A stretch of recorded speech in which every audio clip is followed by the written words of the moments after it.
Tout à l'heure, c'était une intro sur la thématique. Maintenant, on continue de faire notre thématique.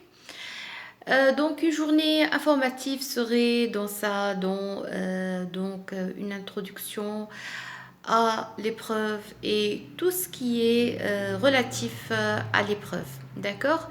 Donc, l'épreuve en général, eh bien, elle peut être liée à un stress. Donc, je vais prendre mon book de notes parce qu'il m'aide beaucoup dans les reprises point par point parce que on ne peut pas parler d'un point sans passer par un autre et je crains fortement passer sans dire un point important. On aura par exemple le stress, c'est-à-dire un stress qui va accompagner l'examen. Vous voyez, il y aura aussi la pré-préparation. Est-ce qu'on a assez pré-préparé l'examen ou pas? Ou l'épreuve? Une épreuve importante, main test.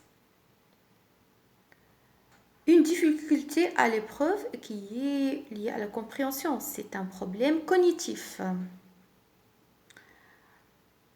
Une hygiène de vie, healthy lifestyle comme manger et dormir.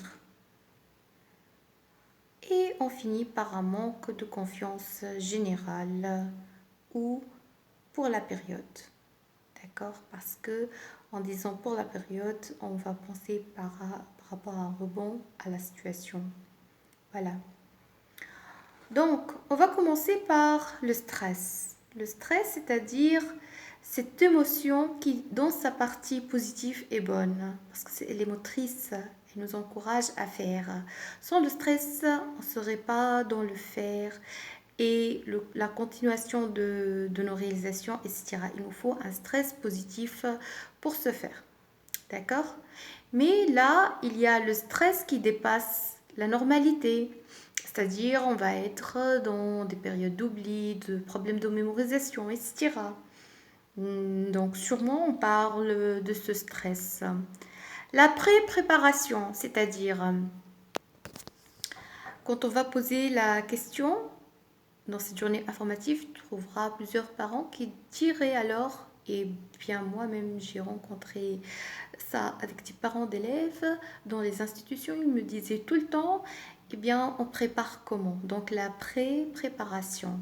C'est une préparation psychologique à l'épreuve, ce n'est qu'une preuve, une parmi d'autres. Donc c'est le message interne, c'est les répétitions quotidiennes positives par rapport à ça.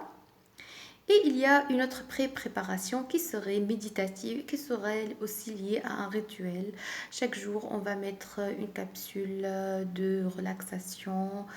On va y penser, on va faire une pleine conscience pendant quelques minutes, etc. On va prendre un exercice de pranayama, etc.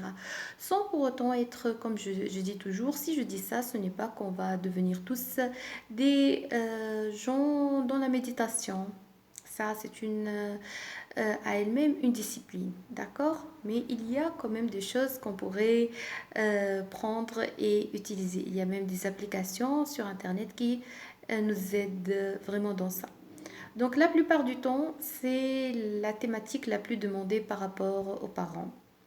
Une épreuve importante, main test. Donc le stress peut aussi être lié à ça, c'est-à-dire il n'est pas lié à la préparation, mais il est lié que l'épreuve soit très importante.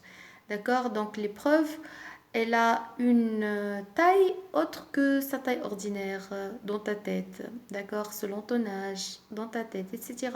Donc c'est une épreuve importante. Elle se nomme main test, un test très important. Une difficulté à l'épreuve. Et cette difficulté à l'épreuve où le cognitif est parfois difficile à déceler chez l'enfant parce que lui, et surtout quand il est adolescent, il va pouvoir bien cacher ça en disant bon j'ai compris, etc. Donc pour cela, on doit travailler un travail de plus dans cette partie parce que on a tendance à dire qu'on sait mieux qu'on ne sait pas. Une hygiène de vie et healthy lifestyle, c'est-à-dire quel est notre rituel ordinaire? Ok, comment on mange? Est-ce qu'on mange des choses qui nous donnent de magnésium, des, des vitamines, du potassium et tout le nécessaire pour le travail de notre cerveau, ou est-ce qu'on est du genre de junk food et des choses qui ne servent pas vraiment au corps, mais au contraire? Encore dormir. Est-ce qu'on est du genre d'ado qui aime veiller tard la nuit, etc. D'accord? Donc c'est aussi une problématique. Et si on la pose pendant les préparations d'examen, c'est une occasion pour le faire. Vous voyez, c'est pas par forcément de dire qu'il y a tous ces points-là, mais c'est une occasion aussi de voir est-ce qu'on est dans le healthy lifestyle ou pas. Il y a aussi l'histoire de manque de confiance générale ou par période. D'accord? C'est-à-dire, l'enfant, il peut passer par une situation qui est décrite comme confiance en soi, et elle peut être aussi liée à la période. Et pour ce faire, on devrait voir de quelle confiance il s'agit et l'aider sûrement pour faire le rebond. Par rapport à cette journée, j'ai senti, elle est informative, j'ai senti que les parents, la plupart du temps, aimeraient bien voir ce que c'était que la pré-préparation. Bonne journée!